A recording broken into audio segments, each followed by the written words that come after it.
अगला देखो कॉन्सेप्ट,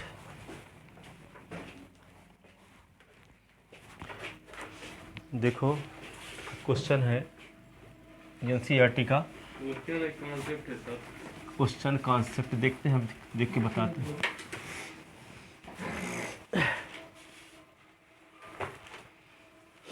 तो सरल रेखा, तो कल बताया था एक लाइन और एक समतल के बीच का कोण कैसे निकालते हैं, इसके लिए फार्मूला क्या बताया था, साइन थीटा बराबर हाँ b1 के स्क्वायर c1 के स्क्वायर है, ये बताए थे। साइन थीटा बराबर रेखा और समतल के बीच का कोण निकालने का तरीका बताए थे, है ना। अब इसके आगे देखो सरल रेखा का अगला क्वेश्चन क्या है।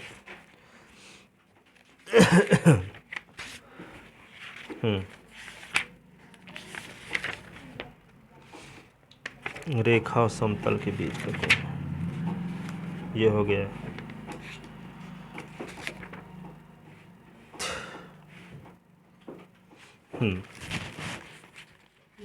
वो कहाँ गया वो लड़का, इट्ठू अजुए गाँव चला गया, चला गया। वो उसको हम पिछले साल से जानते हैं। हाँ चलो ठीक है। किसी बिंदु की, देखो बिंदु,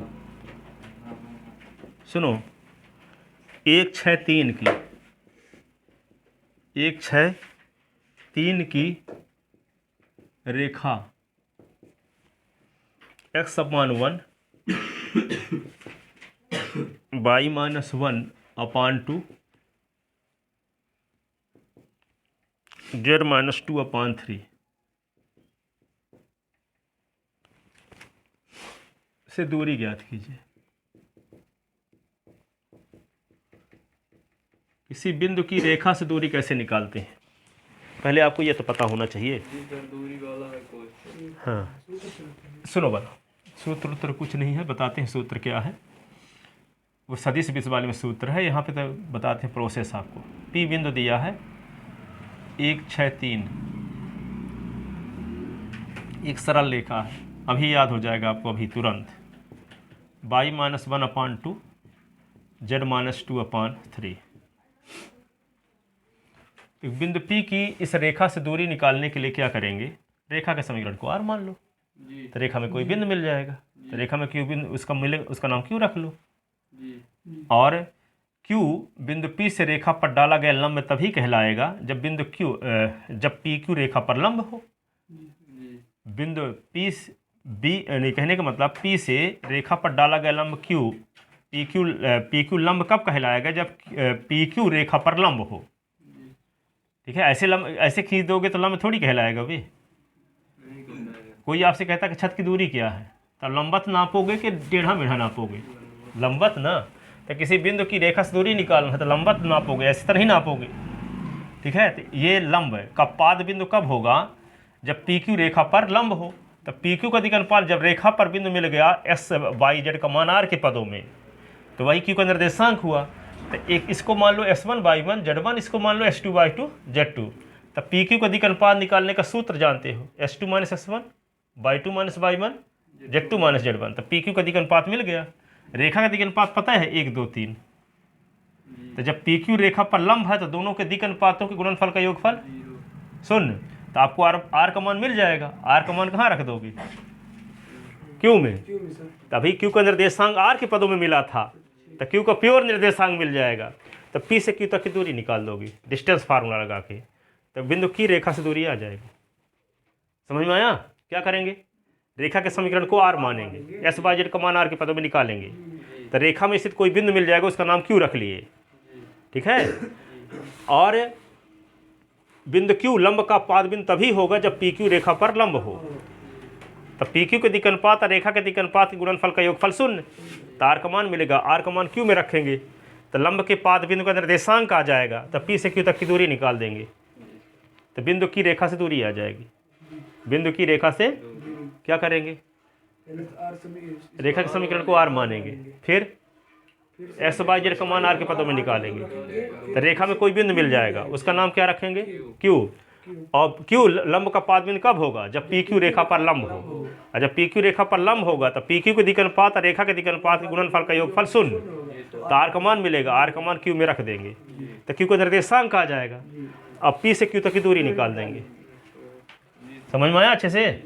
तो लिखो, जो बोले वही लिखने वाले हैं। माना तो लिखो, पहले दिया है एक बिंदु P जिसका निर्देशांक है 1, 6, 3 तथा एक सरल रेखा जिसका समीकरण x/1 y-1/2 z-2/3 समीकरण नंबर 1। तब बिंदु P की रेखा 1 से दूरी ज्ञात करना है। तब बिंदु P की रेखा 1 से दूरी ज्ञात करना है। ठीक है, तो माना x/1 y-1/2 z-2/3 is equal to r। तो x is equal to r, y-1 is equal to 2r, z-2 is equal to 3r। तो x is equal to r, y is equal to 2r plus 1, z is equal to 3r plus 2। स्पष्टतः रेखा 1 में स्थित कोई बिंदु, स्पष्टतः रेखा 1 में स्थित कोई बिंदु क्या है? क्यों है, जिसका निर्देशांक r, 2r plus 1, 3r plus 2। तो पी क्यू का दिक् अनुपात, पी क्यू का दिक् अनुपात जब निकालोगे तो क्या लिखोगे? s2 minus x1, y2 minus y1, z2 minus z1। ये क्या हो गया? s2 y2 z2, और ये हो गया x1 y1 z1। तो पी क्यू का दिक् अनुपात r माइनस 1, फिर y2 के 2r प्लस 1 माइनस 6, फिर 3r प्लस 2 माइनस 3। तो क्या होगा? r minus 1, 2r minus 5, 3r minus 1। ये आ गया, लिख लिए। पी क्यू का दिक् अनुपात ये हो गया ABC। पी क्यू का दिक् अनुपात आ गया ABC। अब क्या निकालते हैं? स्पष्टतः रेखा 1 का दिक् अनुपात। स्पष्टतः रेखा 1 का दिक् अनुपात क्या है? दिक् अनुपात A1 B1 C1 बराबर 1 2 3, 1 2 3। बिंदु Q लंब का पाद बिंदु होगा। बिंदु Q लंब का पाद बिंदु होगा यदि PQ लंब रेखा 1, PQ लंब रेखा 1, ठीक है। और जब PQ लंब है रेखा 1 पर, तो PQ के दिक् अनुपात और रेखा के दिक् अनुपात का गुणनफल क्या होगा? 0। तो PQ का दिक् अनुपात क्या है? ABC माने, तो A1 B1 प्लस C1 बराबर 0। A की वैल्यू क्या है? r minus 1। A1 की वैल्यू क्या है? 1। ये क्या है? 2r minus 5। B1 की वैल्यू क्या है? 2। C की वैल्यू क्या है? 3r माइनस 1, 3r माइनस 1, और यहाँ पे 3 इज इक्वल टू 0। तो क्या आएगा? r माइनस 1, 4r 2 पंचे 10, 3 तिका 9r, ये 3 इज इक्वल टू 0। r 9 और 4 13, 13 1 14, 14r minus 1 minus 10 11, 11 3 14 is equal to 0। तो 14r बराबर 14। तो r बराबर क्या? 14/14 कट गया। तो r का मान क्या हुआ? 1। r का मान बिंदु Q में रखने पर, r का मान बिंदु Q में रखने पर आर का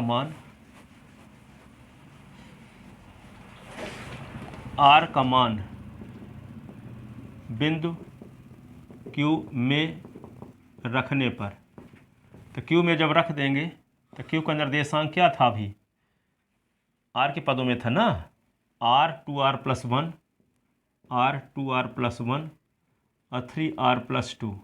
तो आर के स्थान पे 1 रख दो तो क्या हुआ, 1 2 × 1 + 1 3 × 1 + 2।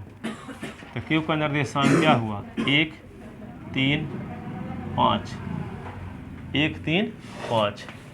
ठीक है, तो क्या निकालोगे अब, P से Q तक की दूरी, तो PQ बराबर डिस्टेंस फार्मूला लगाओ, S2 - x1 का स्क्वायर, y2 - y1 का स्क्वायर, z2 - z1 का स्क्वायर। PQ बराबर क्या होगा, S2 - S1। तो S2 यहाँ पे क्या आया है, 1 3 5 ना आया है, तो ये हुआ S2 y2 z2। ठीक है, तो क्या लिखेंगे, 1 - 1 का स्क्वायर, 1 - 1 का स्क्वायर, फिर क्या होगा 3 - 6 का स्क्वायर, फिर क्या होगा 5 - 3 का स्क्वायर, ऐसे। तो PQ बराबर क्या होगा, ये 0 और ये होगा 3 × 9, 5 से 3 निकला तो 4, तो 9 5 9 और 4 13, तो PQ बराबर √13। अतः बिंदु P की रेखा 1 से दूरी, अतः बिंदु P की रेखा 1 से दूरी बराबर √13। इसी क्वेश्चन में कई साल ये पूछा है कि बिंदु P का रेखा पर प्रतिबिंब ज्ञात करो। मतलब प्रतिच्छेद करती है। प्रतिबिंब इसका चेहरा, आप मान लो ये दर्पण है, रेखा को मान लो, तो आपका प्रतिबिंब कहाँ बनेगा, जितनी दूरी पर आप रेखा से खड़े रहोगे उतनी दूरी पर आपका प्रतिबिंब बनेगा। ठीक है, प्रतिबिंब समझते नहीं हो क्या, इमेज जैसे दर्पण के सामने आप खड़े होते हैं तो आपका जो उधर दिखता है उसको क्या बोलते हैं, प्रतिबिंब है बोलते हैं। तो ये मान लो रेखा एक समतल है, वो दर्पण है, तो दर्पण में ये बिंदु की प्रतिबिंब कहाँ बनेगा, इतनी दूरी पर इधर बनेगा। तो लंब का जो पाद बिंदु होगा मध्य बिंदु हो जाएगा, जितनी दूरी पर बिंदु होगा रेखा से उतनी दूरी पर उसका प्रतिबिंब होगा। तो जो लंब का पाद बिंदु है वो क्या होगा, मध्य बिंदु। तो यहाँ मान लेते हैं इसका बिंदु P का प्रतिबिंब कहाँ पर बनता है, Q पर। ये तो मान लिए हो, मान लो P डैश पर बनता है, मान लेते हैं P का प्रतिबिंब P डैश पर। तो P डैश क्या होगा, P डैश का मध्य बिंदु Q होगा। तो मध्य बिंदु का सूत्र लगा दोगे तो आपको क्या मिल जाएगा, P डैश का निर्देशांक, तो बिंदु P का रेखा पर प्रतिबिंब भी आ जाएगा। निकाले देते हैं उसको भी इसी में। ठीक है, अतः बिंदु P की रेखा 1 से दूरी, इसमें 4 चीज़ें पूछा गया है MP बोर्ड में कई साल, कि बिंदु की रेखा से दूरी, PQ का समीकरण, बिंदु P का प्रतिबिंब, लंब के पाद बिंदु का निर्देशांक। तो 2 चीज़ें तो आ गई, लंब के पाद बिंदु का निर्देशांक भी आ गया और दूरी भी आ गई। अब प्रतिबिंब कैसे निकालते हैं, लंब का समीकरण कैसे निकालते हैं, 2 चीज़ें और निकाले देते हैं, एक एक क्वेश्चन में सब कवर हो जाएगा। अतः बिंदु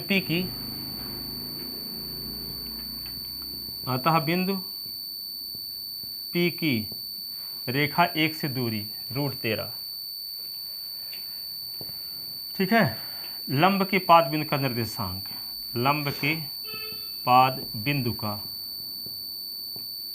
निर्देशांक Q बराबर क्या मिल गया, 1 3 5। यदि हमें बिंदु P का रेखा 1 पर प्रतिबिंब ज्ञात करना होता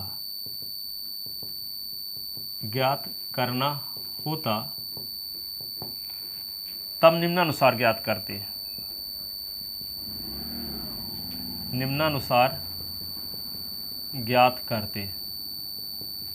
ठीक है, तो मान लेते हैं, सुनो, माना बिंदु P का रेखा 1 पर प्रतिबिंब कहाँ बनता है, P डैश पर, इसका निर्देशांक S dash Y dash Z dash.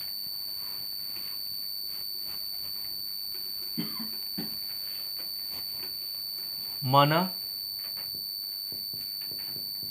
बिंदु P का रेखा 1 पर प्रतिबिंब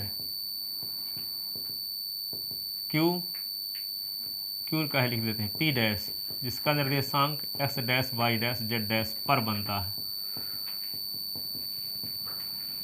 ठीक है।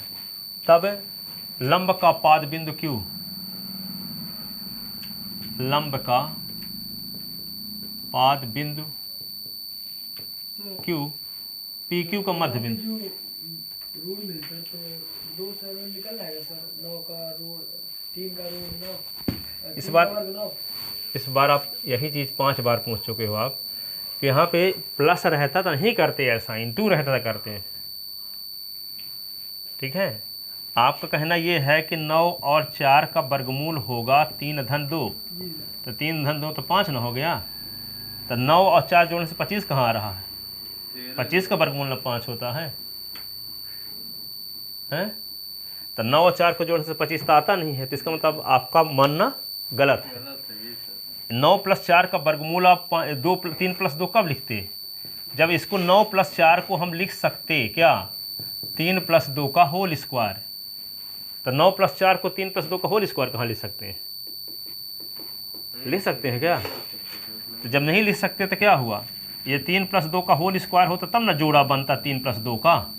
तो जोड़ा में से एक बाहर निकालते हैं, उसी को वर्गमूल कहते हैं 3 + 2।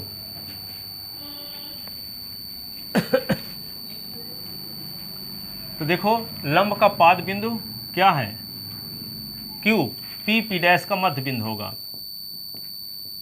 मध्य बिंदु होगा। ठीक है। तो मध्य बिंदु होगा तो क्या करेंगे, इसका मध्य बिंदु का फार्मूला लगा दो। क्यू का निर्देशांक 1 3 5 बराबर क्या लिखोगे, x1 + x2/2 होता है ना मध्य बिंदु का formula, y1 + y2/2, z1 + z2/2। 1 3 5, ये देखो 1 प्लस क्या लिख देंगे s-/2, 6 + y-/2, 3 + z-/2, ऐसे। तो क्यू का निर्देशांक क्या हुआ 1 3 5 बराबर, तुलना कर दो इसको, अब तुलना करोगे तो क्या आएगा 1 = 1 + x-/2, 3 = 6 + y-/2, 5 बराबर क्या होगा 3 + z-/2। ठीक है। तो 2 = 1 + x-, 6 बराबर 6 + y-, 5 दूना 10 बराबर 3 + z-। तो क्या होगा 2 - 1 बराबर x-, 6 - 6 बराबर y-, 10 - 3 बराबर z-। तो x- बराबर क्या आ गया 1, y- बराबर 0, z- बराबर क्या आ गया 7। अतः बिंदु P का, अतः बिंदु P का रेखा 1 पर प्रतिबिंब, 1 पर प्रतिबिंब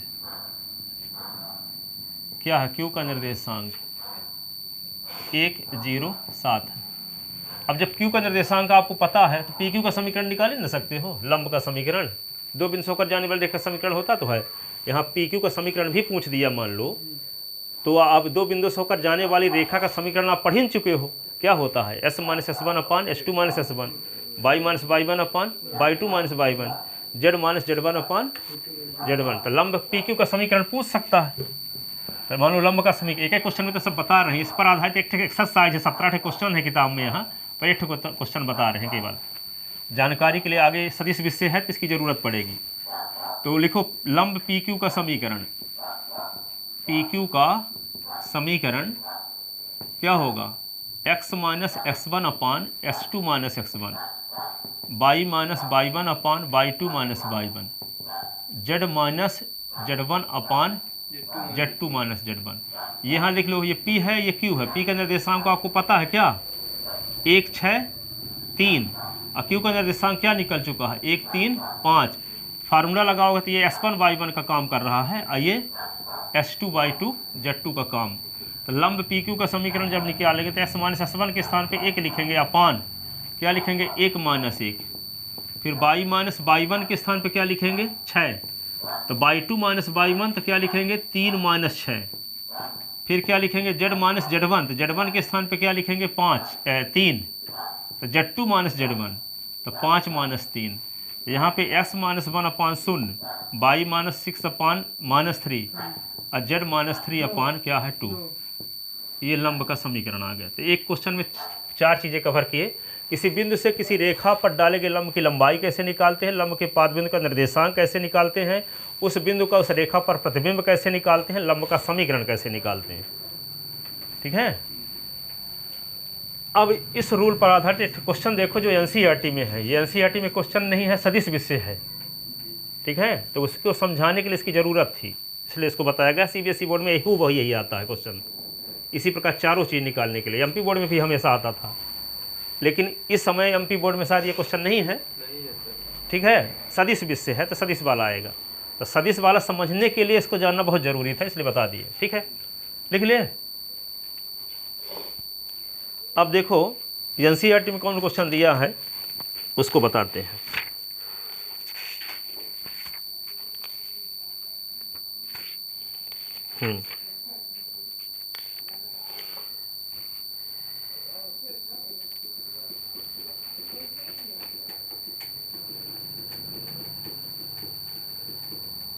देखो अब एनसीईआरटी वाला क्वेश्चन ये है, ये बहुत इम्पॉर्टेंट है, हमेशा आता भी है और 2020 में आया था। क्वेश्चन लिखो,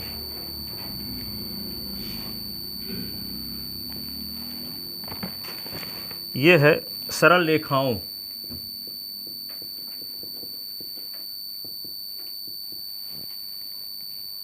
x माइनस 3 बटे 1 y minus 5 upon minus 2 z minus 7 अपान 1 और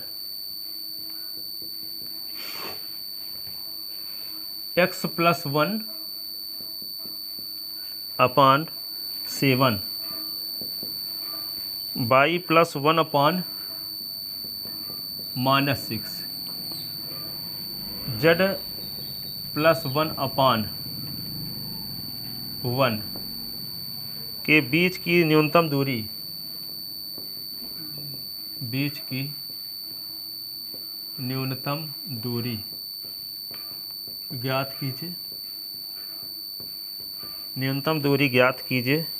न्यूनतम दूरी का समीकरण ज्ञात कीजिए। न्यूनतम दूरी का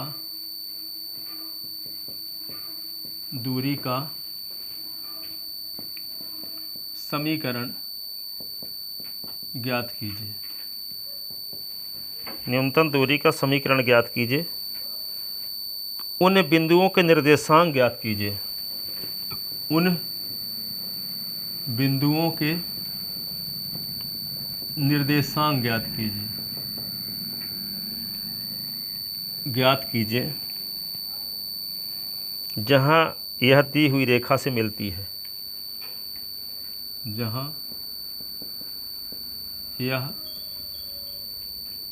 दी गई रेखा से मिलती है। दी गई रेखा से मिलती है। ठीक है, ये क्वेश्चन। तो देखो यहाँ पे मान लो 2 सरल रेखा है। एक सरल रेखा 1 है और दूसरी सरल रेखा क्या है 2 है। तो दोनों के बीच की न्यूनतम दूरी निकालना है ये। अब मान कोई ज़रूरी नहीं कि समांतर है, ये ऐसे भी हो सकता है, ये इस प्रकार का। तो न्यूनतम दूरी फिर ये होगी ना, इधर जैसे बढ़ते जाते कुछ अधिक होती जा रही है। ठीक है, अब ये रेखा खंड है तो इसका ए और बी का स्थान फिक्स है, ए और बी का इसका। तो यहाँ पे न्यूनतम दूरी ये हुई, ये वाली तो कुछ दूरी अधिक हो जाएगी ना। तो न्यूनतम 1 और 2 समांतर नहीं है, कोई ज़रूरी नहीं है कि समांतर ही हो। ठीक है, तो एक रेखा का समीकरण। सबसे पहले क्या करते हैं, या मान लो ये P और ये Q, P और Q का निर्देशांक निकालेंगे। तभी जो तरीका आपको बताए हैं किसी बिंदु की रेखा से दूरी निकालने वाला। सुनो, पहले समीकरण को R1 मानेंगे क्योंकि 2 रेखाएं हैं ना, दोनों में कुछ मानना है। तो R मान तो दूसरे के लिए मानने के लिए R' मानना पड़ेगा फिर। ठीक है ना, तो पहले समीकरण को हम R1 मानते हैं, तो एक्स वाई जेड का मान R1 के पदों में मिल जाएगा। तो रेखा में कोई बिंदु मिल जाएगा, उसका नाम P रख लेंगे, ठीक है। और फिर दूसरी रेखा के समीकरण को क्या मानेंगे, R2। तो रेखा 2 में कोई बिंदु मिल जाएगा, उसका नाम Q रख लेते हैं, वो R2 के पदों में रहेगा। अब ये PQ न्यूनतम दूरी तभी होगी जब PQ रेखा 1 पर भी लंब हो और PQ रेखा 2 पर भी लंब हो। तो जब PQ रेखा 1 पर लंब होगा तो दोनों के दिक् अनुपातों के गुणनफल का योगफल 0। तो रेखा का दिक् अनुपात दिया है 1 - 2 1। अब PQ का दिक् अनुपात निकाल लोगे तो P का निर्देशांक है R1 के पदों में, Q का निर्देशांक है R2 के पदों में। तो PQ का दिक् अनुपात जब निकालोगे तो फार्मूला लगाओगे S2 - S1 Y2 - Y1 Z2 - Z1। तब PQ का दिक् अनुपात R1 R2 के पदों में रहेगा, ठीक है। और रेखा का दिक् अनुपात आपको ये पता है, तो दोनों के दिक् अनुपातों के गुणनफल का योगफल 0 करोगे तो R1 और R2 के रूप में एक समीकरण मिल जाएगा, ठीक है। इसी प्रकार PQ रेखा 2 पर भी लंब होगा। जब PQ रेखा PQ न्यूनतम दूरी जब है तो PQ रेखा 1 पर भी लंब होगा, PQ रेखा 2 पर भी लंब होगा। तो PQ के दिक् अनुपात रेखा 2 के दिक् अनुपात के गुणनफल का योगफल भी क्या होगा, 0। तो R1 R2 के रूप में दूसरा समीकरण भी मिल गया। अब दोनों समीकरण को विलोपन से हल करो तो R1 R2 का मान मिलेगा। अब R1 का मान कहाँ रख दोगे, P में, और R2 का मान Q में रख देंगे। तो P और Q का निर्देशांक मिल जाएगा और फिर P से Q तक की दूरी निकाल देंगे तो न्यूनतम दूरी आ जाएगी। फिर PQ का समीकरण निकाल देंगे, जैसे इसके पहले सवाल में किए। PQ का न्यूनतम दूरी का समीकरण कैसे निकालेंगे, x - S1 अपान S2 - S1 y - Y1 अपान Y2 - Y1 Z - Z1 अपान Z2 - Z1। तो समझ में आया। तो लिखो, दिया है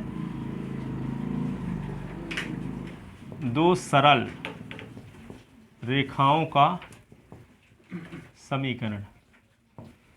ये है x - 3/1 y - 5/-2 z - 7/1 समीकरण नंबर 1।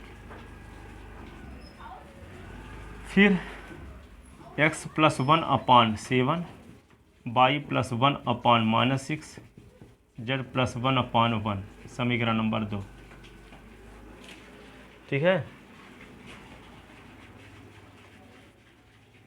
तो माना x - 3/1 बराबर y - 5/-2 बराबर z - 7/1 बराबर R1। इसको R1 मान ली। तो एक्स वाई जेड का मान किसके पदों में निकालोगे, R1 के पदों में।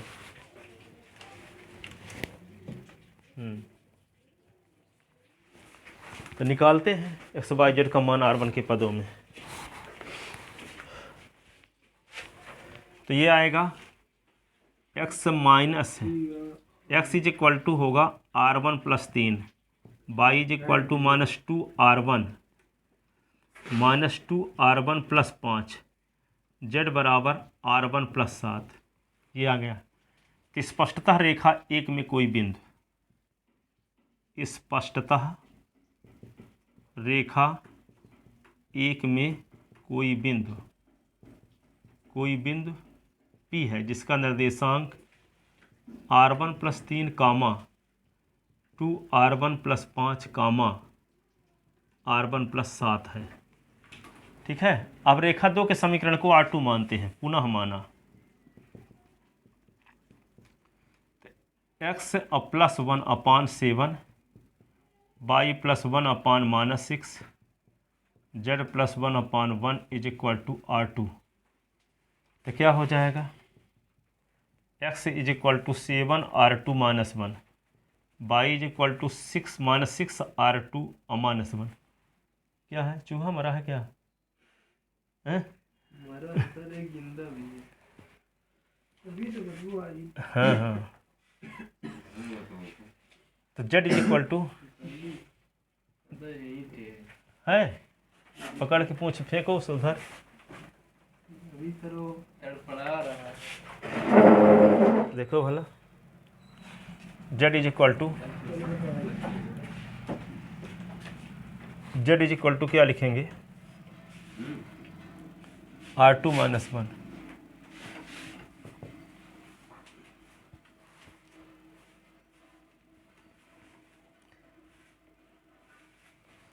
तो स्पष्टतः रेखा 2 में स्थित कोई बिंदु, रेखा 2 में स्थित कोई बिंदु, उसका नाम क्यों रख लिया, उसका निर्देशांक क्या है, 7r2 - 1, 6r2 - 1, r2 - 1, ये है r2 - 1। अब देखो P मिल गया, Q मिल गया ना, ठीक है। तो PQ दोनों सरल रेखाओं के बीच की न्यूनतम दूरी होगी यदि PQ लंब रेखा 1 और PQ लंब रेखा 2। PQ दोनों सरल रेखाओं के बीच की न्यूनतम दूरी होगी। PQ लिखो आगे, PQ दोनों सरल रेखाओं के बीच की न्यूनतम दूरी होगी कब, यदि PQ लंब रेखा 1 और PQ लंब रेखा 2। PQ दोनों रेखाओं के बीच की न्यूनतम दूरी होगी यदि PQ लंब हो रेखा 1 पर और PQ लंब हो रेखा 2 पर। तो रेखा PQ का दिक् अनुपात निकालते हैं आप, PQ का दिक् अनुपात, दिक् अनुपात। तो PQ का दिक् अनुपात निकालने के लिए क्या करोगे, P और Q का निर्देशांक आपको मिल चुका है ना, ये है P का निर्देशांक R1 + 3, 2R1 + -2R1 -2R1 + 5R1 + 7। लेकिन पास से इसका होगा 1 और Q का निर्देशांक, और 1, हाँ रेखा का ना, 7R2 - 1 -6R2 - 1 R2 - 1, ये है दिक् अनुपात P और Q का, यानी P और Q का निर्देशांक है। अब PQ का दिक् अनुपात निकालते हैं तो इसको क्या कहेंगे, इसको कहेंगे S1/1 Z1 और इसको कहेंगे S2/2 Z2। तो PQ का दिक् अनुपात निकालने का क्या सूत्र है, S2 - S1 Y2 - Y1 Z2 - Z1। तो S2 का मान क्या है, 7R2 - 1 -R1 -3, Y2 - Y1 तो -6 है, R2 - 1 माइनस, तो क्या होगा, तो माइनस तो प्लस 2R1 - 5 और Z2 - Z1 तो क्या होगा, R2 - 1 -R1 -7। ऐसे ये PQ का दिक् अनुपात आ रहा है, देखो थोड़ा सा क्लेश नीचे इधर साइड में आ रहा है, यहाँ तक ये पॉइंट के नहीं आ रहे हैं, अभी थोड़ा सा और आ जाएगा। चलो ठीक। तो यहाँ पे PQ का दिक् अनुपात 7R2 - R1 -1 -3 तो -4, और ये क्या होगा, -6R2 और -2R1 और -6, और ये क्या लिखेंगे, R2 -R1 -8। इसको हम कह लेते हैं क्या, ABC। PQ के दिक् अनुपात को। अब रेखा 1 के दिक् अनुपात को A1 B1 C1 कहते हैं, रेखा 2 के दिक् अनुपात को A2 B2 C2। रेखा 1 का दिक् अनुपात आपको पता है, क्या पता है, रेखा 1 का दिक् अनुपात, 1 का 1 -2 दिक् अनुपात, 1 -2 1, हाँ तो लिखेंगे क्या इसको, A1 B1 C1 बराबर 1 - 2 1, 1 - 2 1। और रेखा 2 का दिक् अनुपात, रेखा 2 का दिक् अनुपात, तो क्या हुआ, इसको दर्शाते हैं A2 B2 C2। तो क्या आएगा, 7 - 6 1, 7 - 6 1। अब देखो जब रेखा 1 लंब है, PQ लंब है रेखा 1 पर, तो दोनों के दिक् अनुपातों के गुणनफल का योगफल 0। तो लिखते हैं आगे इसको मिटा के, तो लिखोगे जब पी क्यू लंब रेखा एक है तब क्या होगा, पी क्यू के दिक् अनुपात रेखा एक के दिक् अनुपात के गुणनफल का योगफल शून्य। तो A one plus B B one plus C C one is equal to शून्य। ठीक है, तो ए की वैल्यू क्या है, ए की value 7 R2 minus R1 minus 4, और ए वन की वैल्यू क्या है 1, बी की वैल्यू क्या है -6 R2 minus 2 R1 -6, A B one की वैल्यू क्या है -2, ऐसे ना। 80 की वैल्यू क्या है R2, और C1 की वैल्यू क्या है 1 इज इक्वल टू 0। अब देखो यहाँ पे एक का गुणा का तो कोई फर्क पड़ेगा नहीं, तो 7 R2 minus R1 minus 4 minus 2 का गुणा का 2 छक्का 12 R2, 2 दूना 4 R1, 2 छक्का 12। ठीक है, इसमें क्या है R2 माइनस R1 माइनस 8 बराबर 0। अब देखो क्या है 7 R2 और 12 R2, 12 7 19 R2। अब 4 R2 से 4 R1 और R2 कहीं है ना, 7 R2 12 7 19 12 7 19 R2, R2 एक R2 यहाँ है 20 R2। R1 वालों को ढूंढो, ये -R1 और ये -R1, तो -2 R1, तो 4 R1 से 2 R1 निकल गया, तो 2 R1 बचा। अब देखो यहाँ -4 है और -8 है, तो 8 4 12 और प्लस 12 तो 0 इज इक्वल टू 0। इसमें 2 का भाग चला जाएगा, तो 10 R2 प्लस R1 बराबर क्या होगा 0। ये समीकरण नंबर क्या हो गया 3। समीकरण क्या हो गया 3। अब जब पी क्यू लंब रेखा 2, तो पी क्यू का दिक् अनुपात क्या है ए बी सी, और रेखा 2 का दिक् अनुपात A2 B2 C2, तो A2 plus B B2 plus C C2 बराबर 0। ठीक है, तो क्या लिखेंगे इधर,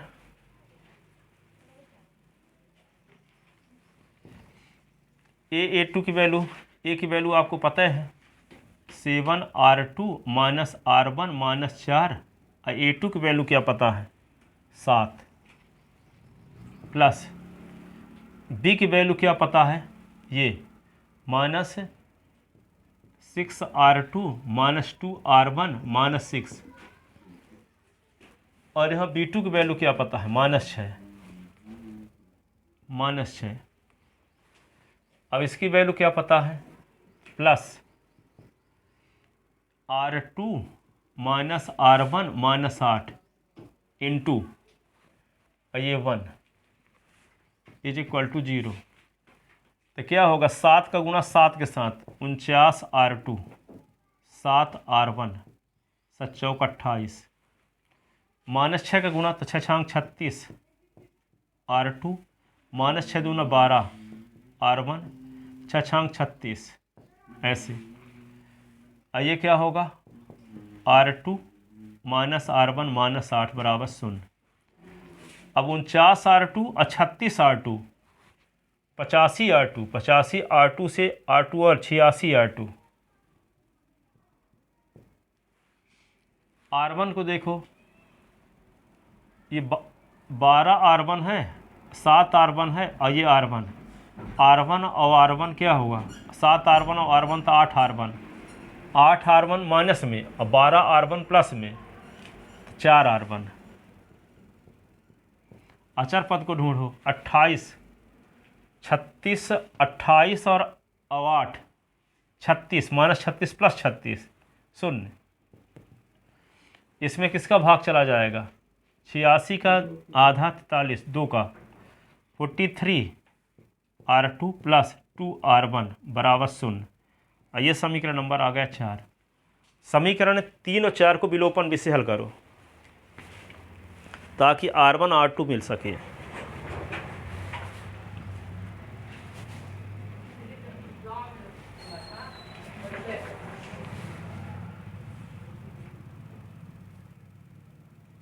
ठीक है ना? किसी से हल करूँ जिससे आसान लगे आपको। प्रतिस्थापन ज़्यादा आसान है और मल्टीप्लाई करें। तो समीकरण 3 और 4 को हल करने पर, समीकरण 3 व 4 को हल करने पर, तो समीकरण 3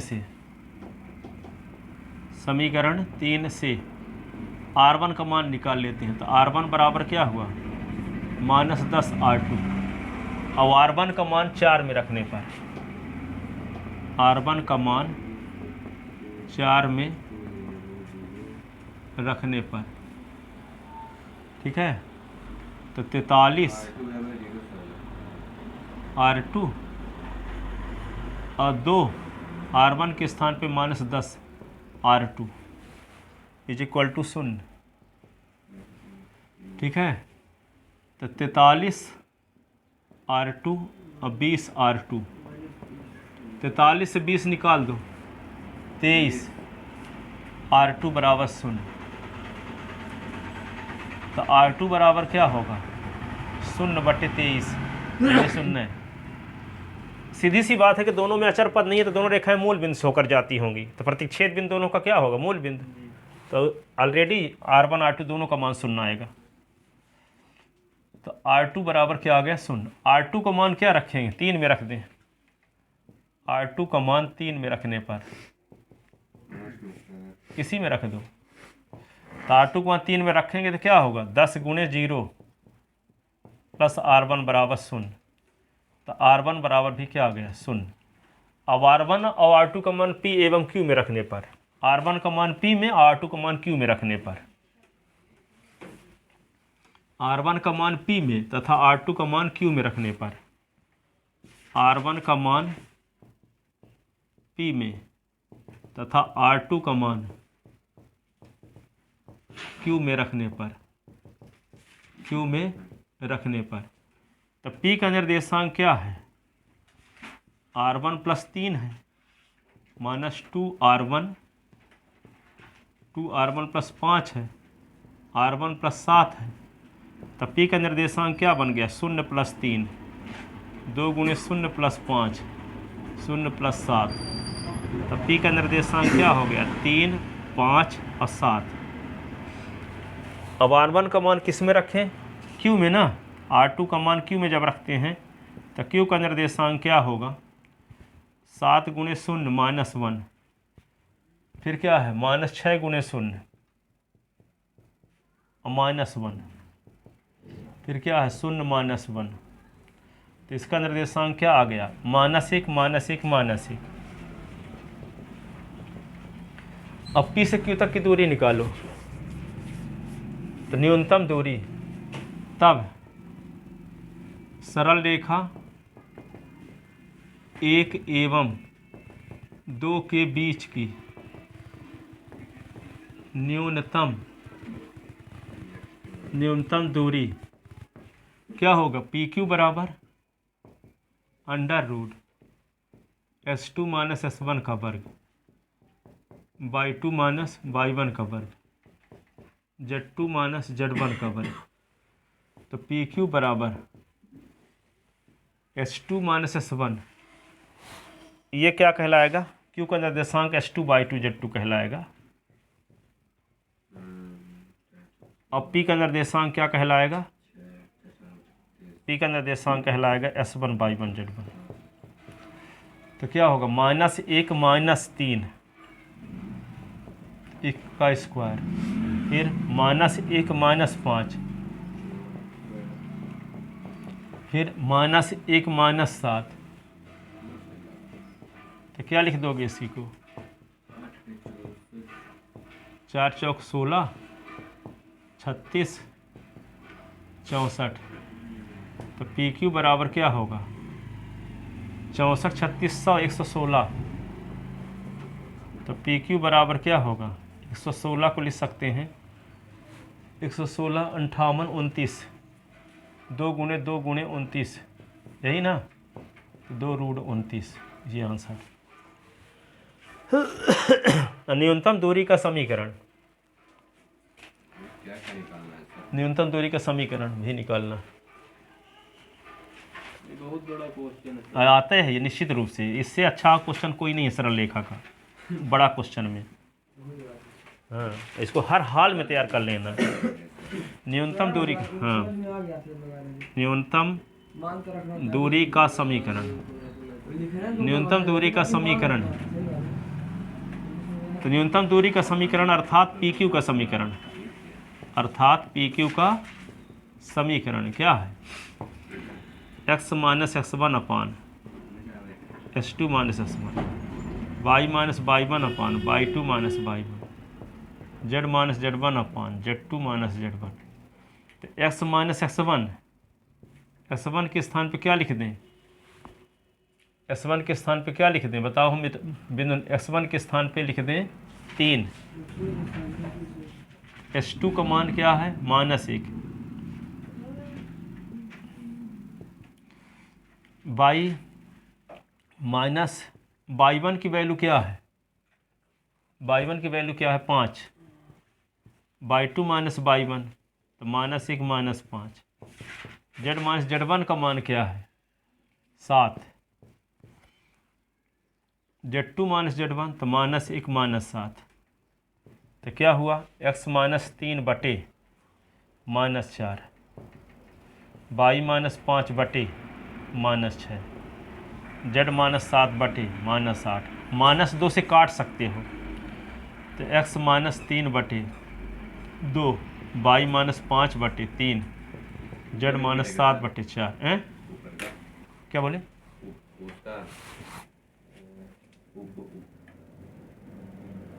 क्या बोल रहे हैं, ऊपर से भी कटेगा हैं? जब उससे करेंगे भाग। हाँ हाँ, सरल रेखा का समीकरण हो गया।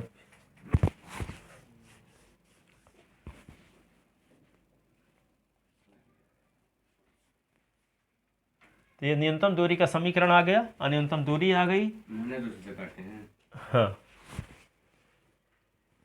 हो गया, क्यूपी का समीकरण हो जाएगा और क्या। पी क्यू का समीकरण लिखना चाहते हो ना, लिखे हैं ना, न्यूनतम दूरी पी क्यू का समीकरण, मान से लगाए रहो, ये कहना चाह रहे थे आप, है ना।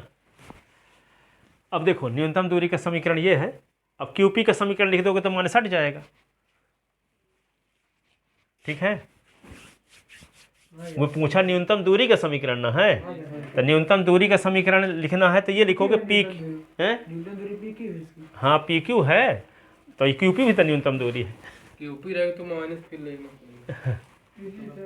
पी क्यू जब लिखे रहे, न्यूनतम दूरी का समीकरण अतः लिखे देते हैं हम, न्यूनतम दूरी का समीकरण, ना पी क्यू लिखते हैं ना क्यूपी, अतः बस लिखेंगे सर तो माइनस लिखना पड़ेगा। हाँ, न्यूनतम दूरी का समीकरण तो लिख देंगे मान हटा के, अतः न्यूनतम दूरी का पूछा क्या है, न्यूनतम दूरी का समीकरण, तो क्या लिखेंगे x माइनस 3 बटे 2, y माइनस 5 बटे 3, z माइनस 7 बटे 4, न्यूनतम दूरी का समीकरण ये, ठीक है।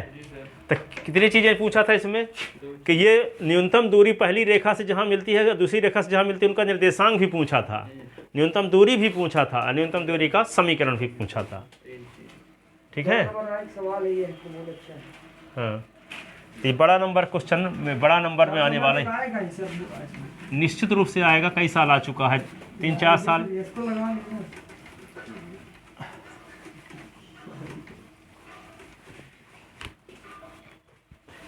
सवाल में कितना टाइम लगेगा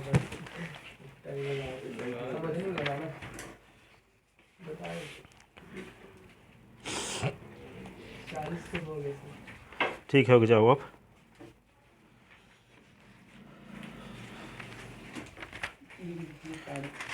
दो सरल रेखाएं प्रतिच्छेद करने का प्रतिबंध, प्रतिच्छेद बिंदु का निर्देशांक कल बताएंगे, असमतली होने का प्रतिबंध, फिर खत्म। हाँ, फिर सदिश पढ़ाएंगे, फिर सदिश का यूज करेंगे सरल रेखा में। हाँ। रैखिक प्रोग्रामर इसके बाद उसमें क्या है रैखिक प्रोग्रामर लिखो प्रोग्राम वो में सब आसान है वो भी। प्रतिबंध दिया है ग्राफ कितना है कल पढ़े प्राइवेट तो पढ़ेंगे लगता है फीस आप भी जमा कर दो ऑनलाइन हाँ सर मैं जो मेरा आज कल सोचिए सर आए तो हैं। लाने की सोचिए हाँ